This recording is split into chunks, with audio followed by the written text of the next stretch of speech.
Hello everyone, this is Mona Lisha. Welcome to our channel.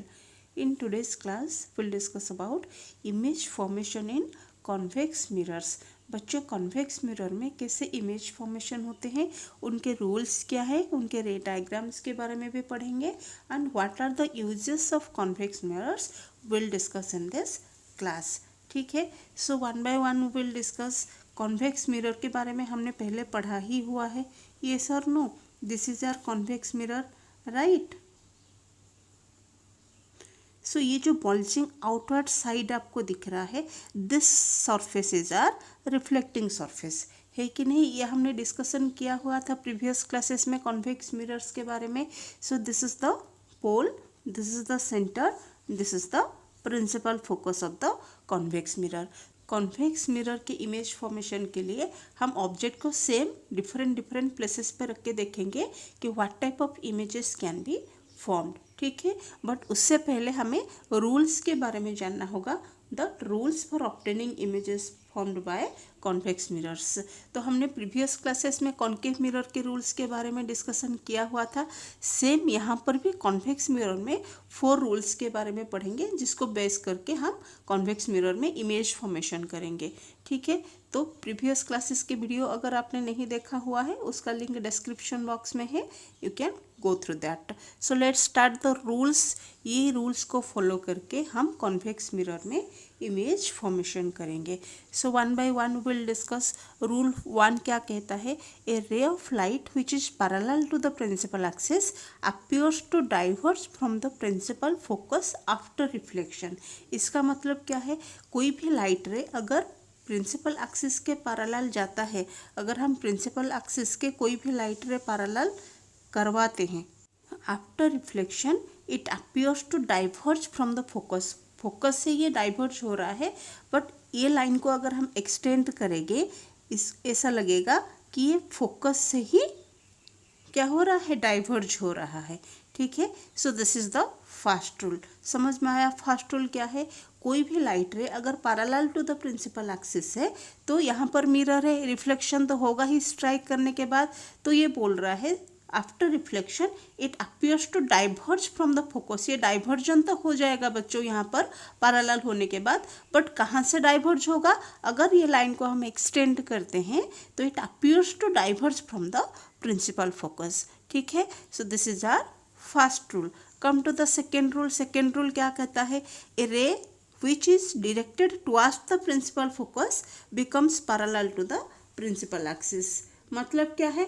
अगर कोई भी light रे प्रिंसिपल फोकस के टुवर्ड्स जा रहा है, मतलब अगर कोई भी लाइट रे प्रिंसिपल फोकस के टुवर्ड्स जा रहा है आफ्टर रिफ्लेक्शन, यहाँ से क्या होगा? डाइवर्ज हो जाएगा.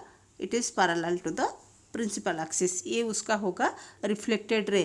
अगर ये इंसिडेंट रे को हम एक्सटेंड करते हैं तो ये क्या लगेगा कि ये फोकस के टुवर्ड्स ही जा रहा है. ठीक है, तो after reflection it will be parallel to the principal axis. Same उसका ऑपोजिट होगा. ठीक है, ये हो गया हमारा सेकेंड रूल. थर्ड रूल क्या कहता है? A ray of light going towards the centre of curvature of a convex mirror is reflected back along the same path.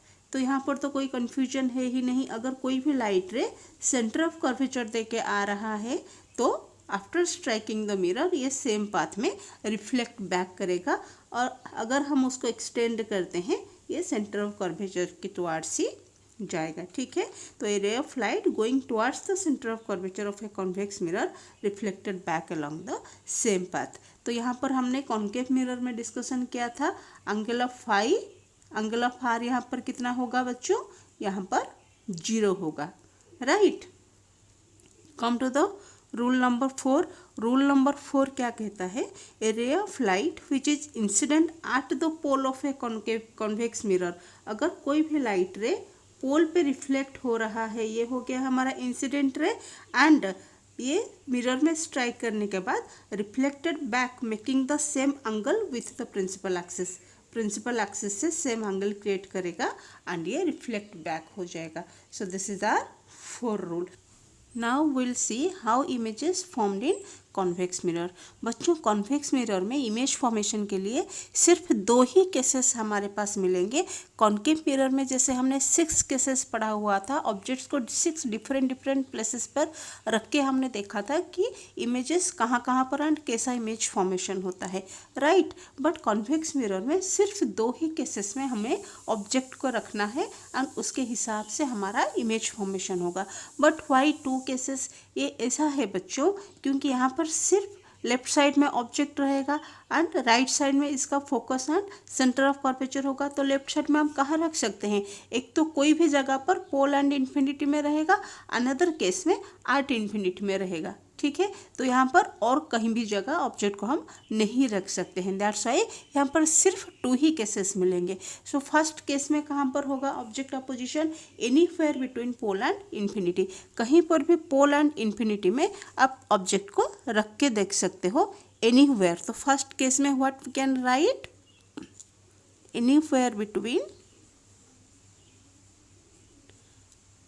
Pole and infinity. Object का पोजीशन कहाँ होगा? Anywhere between pole and infinity, right. तो यहाँ पर हम object को रख के देखेंगे उनका कैसे इमेज फॉर्मेशन होता है। सो सिंपली यहाँ पर हमें 2 ही रूल फॉलो करना है, हमने कॉन्केव मिरर में भी पढ़ा हुआ है। The ray which is parallel to the principal axis, ये क्या होगा? Appears to be diverge from the principal focus, ये हमने पढ़ा हुआ है, यस। तो इसको अगर हम लोग एक्सटेंड करेंगे ऐसा लगेगा कि ये प्रिंसिपल फोकस देके रिफ्लेक्ट कर रहा है। अनदर हम और क्या रूल लेंगे? कोई भी लाइट ले अगर सेंटर ऑफ कर्वेचर देके जा रहा है तो वो सेम पाथ में रिफ्लेक्ट करेगा। तो सेम यहाँ पर हम फॉलो करेंगे कि सेंटर ऑफ कर्वेचर देके हम लाइट को एक्सटेंड कर रहे हैं तो यहाँ पर ऐसा लगेगा कि वो सेम पाथ में रिफ्लेक्ट बैक कर रहा है। एंड यू कैन सी इनका इंटरसेक्शन पॉइंट कहाँ है? Between the pole and focus, यहाँ पर उनका इंटरसेक्शन हो रहा है, we can clearly see here, है कि नहीं? तो ये हो गया हमारा इमेज। सो इसको भी हम नेमिंग कर देंगे A dash and B dash. So this is a first case. समझ में आया बच्चों? फर्स्ट केस में क्या हुआ? ऑब्जेक्ट का position anywhere between pole and infinity. तो यहाँ पर हमने 2 ही रूल फॉलो किया है, which is parallel to the principal axis, appears to be diverge from the focus. First rule यहाँ पर हमने फॉलो किया है। सेकेंड रूल हमने क्या फॉलो किया है? कोई भी लाइट रे अगर सेंटर ऑफ कर्वेचर देके जा रहा है तो बस सेम पाथ में रिफ्लेक्ट बैक करेगा। तो यहाँ पर इंटरसेक्शन पॉइंट कहाँ पर हो रहा है? Between the pole and focus. So this is our image. आप देख सकते हो इमेज का पोजीशन कहाँ पर है, इमेज का साइज क्या है एंड इमेज का नेचर क्या है। सो इमेज का पोजीशन कहाँ पर है? Between the pole and focus, ठीक है। And it is behind the mirror we can see. And size क्या है? देखो ऑब्जेक्ट का साइज लार्जर था एंड इमेज का साइज उसके कंपैरिजन में स्मॉलर है कि नहीं? तो साइज क्या हम लिख सकते हैं? Small in size. नेचर क्या होगा? Obviously virtual and erect. क्या ये इमेज आपको उल्टी दिख रही है? नहीं। सो आज इट इज है, so virtual and erect, okay. So this is our first case. Come to the second case. Second case में ऑब्जेक्ट का पोजीशन कहाँ होगा? मैंने बताया था आर्ट इन्फिनिटी। कहाँ होगा? Art infinity. तो इन्फिनिटी में हम ऑब्जेक्ट को रख के देखेंगे, this is A and B. तो इन्फिनिटी से कैसे रे आता है बच्चों? पैरेलल रेज आते हैं, right. So parallel rays infinity से आ रहे हैं तो क्या होगा? Parallel to the principal axis, appears to diverge from the focus, है कि नहीं? तो इस ए लाइन को अगर हम एक्सटेंड करते हैं तो ऐसा लगेगा ये कि फोकस से ही रिफ्लेक्ट होके डाइवर्ज हो रहे हैं। Same parallel to the principal axis, appears to diverge from the focus, है कि नहीं? तो यहाँ पर इंटरसेक्शन पॉइंट क्या है? At the focus only, yes. तो यहाँ पर हमारा इमेज फॉर्मेशन होगा। So this is the second case. तो सेकेंड केस में क्या हुआ? इमेज फॉर्मेशन कहाँ पर हुआ? What is the position here? At the focus only. So we can write at focus, we can write and it is also behind the mirror, yes. And size आप देख सकते हो क्या होगा? हम लिख सकते हैं पॉइंट साइज, और we can write it is highly diminished. Highly diminished भी लिख सकते हो, अदरवाइज ये पॉइंट साइज भी आप लिख सकते हो। नेचर क्या होगा? Same virtual and erect. क्या होगा? वर्चुअल एंड इरेक्ट इमेज बनेगा।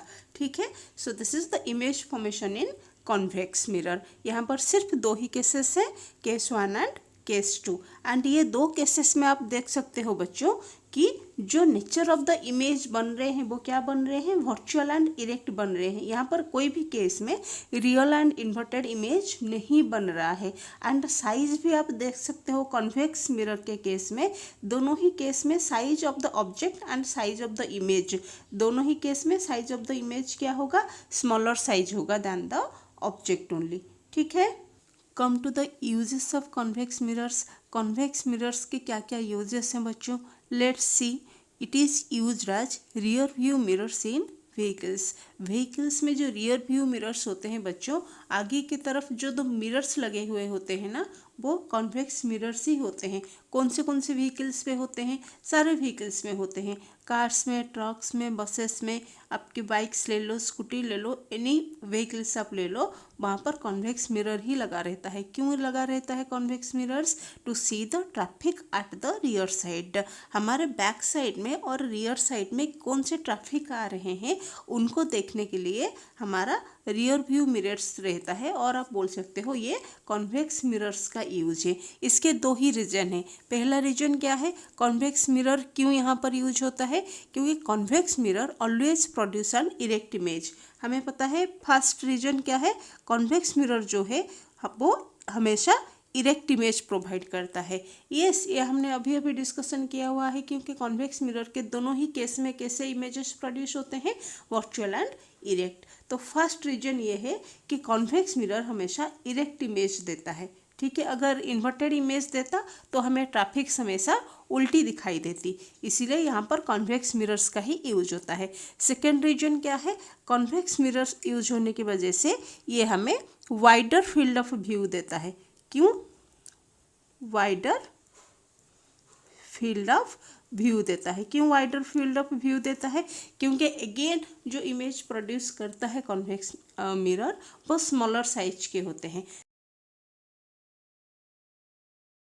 Second use is big convex mirror आज used as soft security mirrors. Soft security mirrors में भी बिग साइज के कॉन्वेक्स मिरर्स यूज होते हैं, क्योंकि शॉप में शॉप ओनर रहता है and he will always see, क्या वो चाहेगा कि उसके सारे आइटम्स परफेक्टली अपने अपने जगह पर रहे, कोई चोरी ना करके ले जाए।